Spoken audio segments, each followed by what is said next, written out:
Over the past year, I've helped millions of job seekers on TikTok. And these are the top 5 clips people said helped them land offers. If you're tired of applying, interviewing, and hearing nothing back, this is for you. The whole point of a CV or a resume is to get you an interview. These are the things that don't get you an interview and therefore shouldn't be on your CV. Your photograph. It doesn't matter what you look like. That's not going to determine whether you get the job or not. It can also lead to unconscious bias, so don't include the photograph on your CV. Your full address. We're not going to go onto Google Street View and have a nose at your house to see whether you're suitable for the role or not. You don't need to include your full address. Just the city that you're in, so we know whereabouts in the world you are. Your hobbies. The fact that you enjoy going to the gym and socialising with friends will not determine whether you get an interview or not, so you don't need to put it on your CV. Your objective. You do not need to put an objective at the top. We know that your objective is to try and get a job. Rather than an objective, put in a summary. Just give the reader a summary of who you are, what you've done, and what's next for you. The whole point of your CV is to get you an interview. So don't include things that won't help you get an interview. For more job search advice, hit the follow button. When you're in a job interview and the interviewer asks you what are your salary expectations, this is the mistake that a lot of people make. For those of you who don't know me, my name's Lee. I've been a recruiter for almost 20 years. Hit the follow button for more no-nonsense job search advice. So the mistake that most people make when asked what their salary expectations are is they will say something like, I'm currently on 60k and I'm looking for 70k. So what the interviewer actually heard there is that you're currently on 60k. And you will probably take any offer that is above 60k because it's more than you are currently making now. There's a pretty good chance you won't get anywhere close to the 70k mark. Also, you don't need to disclose your current salary. It's completely irrelevant. A better way to answer the question around your salary expectations is to ask the interviewer, what is the salary range for this role? Most of the time, you'll get a response like, it's between 65k and 75k. And now you want to follow this up with another question, which is, what skills and experience separate those being paid 65k and those being paid 75k? Now, as the interviewer starts telling you all of the things that will command the 75k salary, if you realise that you tick all those boxes, you can reposition your salary expectations and say you're looking for 75k. Because if they're willing to pay somebody 75k and you can do everything that would justify that salary, then you would be entitled to a 75k salary, which might actually be 5k more than you were originally looking for. So when you are discussing your salary expectations with a recruiter or with an interviewer, always avoid telling them what your current salary is. And if they won't tell you what the salary range is for the role, tell them what your expectations are. So rather than saying, I'm currently on 60k looking for 70k, tell them you are looking for 70k. And if they do ask you, what is the minimum you would accept? 70k. Don't lowball yourself. For more no-nonsense job search advice, hit the follow button. Cheers. If you get rejected after a job interview, don't just disappear. Most people take rejection personally, and you don't need to. The company didn't say, we hate you and we never want to speak to you again. They just decided to hire somebody else this time. Don't forget, you made it through a good chunk of their hiring process, so they obviously see the value that you can bring. So don't burn bridges. Instead of feeling sorry for yourself, try this instead. Send them a message. Thank them for the opportunity. Tell them how nice it was to meet them. Tell them that you are still keen on the company and the role, and ask if there's a good way that you can stay on their radar. For example, appreciate the opportunity. Was really nice to meet you. I'm still really keen on the company and I'm disappointed that I didn't make it this time. I'd love to stay in touch. What's the best way to do that? Most people don't do this, but you should. Recruiters and hiring managers, they hate rejecting people. They assume that after they've rejected somebody that you're going to be really angry and that you'll never want to hear from them again. So take the high road. When you take the high road, they remember you. It says a lot about your character and about your personality when you take the high road. And I've seen this work again and again and again.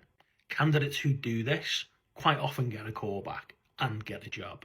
So don't sit and sulk, don't burn bridges, play the long game. If you've made it this far, you might as well check out the link in my bio where there's loads of free resources that will help you with your job search. And for more no-nonsense job search advice, hit the follow button. Cheers. Here are the top 10 job interview questions and the best way to answer them. For those of you who don't know me, my name's Lee. I've been a recruiter for almost 20 years. I help people with no-nonsense job search advice. So you might want to save this video and share it with a friend who's looking for a job. So question number 1, tell me about yourself. Most people overthink this question, and literally all you need to do is speak for about 2 to 3 minutes, highlighting your skills, your experience and your background, and align that against the job description. The biggest mistake most people make is they ramble on for about 10 minutes. Number 2, what is your biggest weakness? Terrible interview question, but still always gets asked. Now, it doesn't matter what weakness you choose. As long as it's not directly related to the job, it doesn't matter what weakness you choose.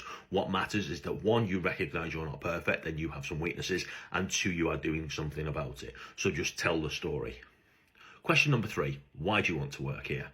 Here, the interviewer is looking to make sure that you've done your research. So research the company and just call out anything in particular that you think sounds good or sounds interesting, and just tell them that's why you want to work there. Number 4, why should we hire you?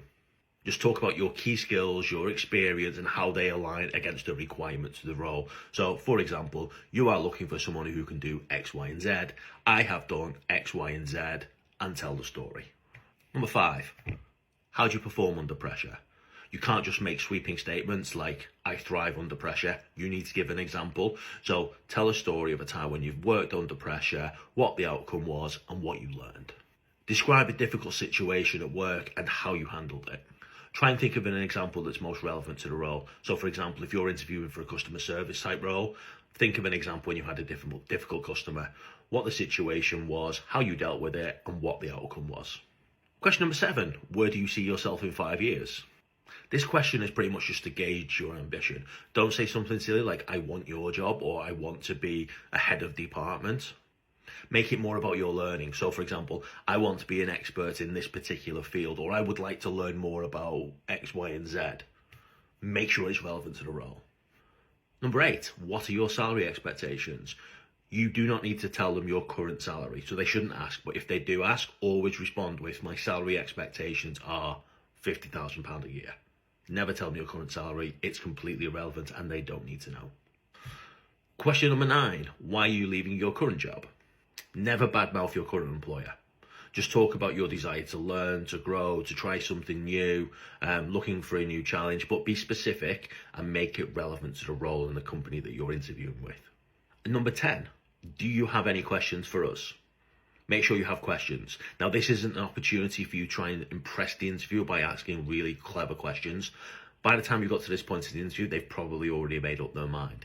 This is an opportunity for you to find out more about the company and more about the role, should you be offered the job, so you can make a decision whether you want to work there or not. Check out the link in my bio, check out some of my previous videos. I've got loads of examples of the types of questions that you might want to ask. And for more no-nonsense job search advice, hit the follow button. Cheers. This is one of the worst questions you can ask at the end of a job interview. For those of you that don't know me, my name's Lee. I've been a recruiter for almost 20 years. Hit the follow button whilst you're here. I provide lots of job search and career advice. So, you know, at the end of a job interview, when the interviewer asks you, have you got any questions for us?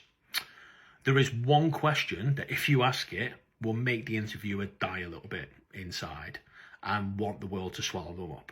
And that question is, do you have any reservations about my suitability for this role? And the reason it's such a bad question is it makes the whole interview end on a really awkward note. And it comes across as quite pushy, like you were trying to close them on a decision in the room. And when you ask that question, you're leaving the interviewer with two choices. They either say, no, I've got no reservations, which makes you think you've got the job because they've got no reservations, or they say, yes, I've got some reservations and here they are, which then starts off a whole awkward conversation, face to face as well. but you're also asking them to make a decision on the spot and give you feedback on the spot without giving them time to think about it and reflect on the interview.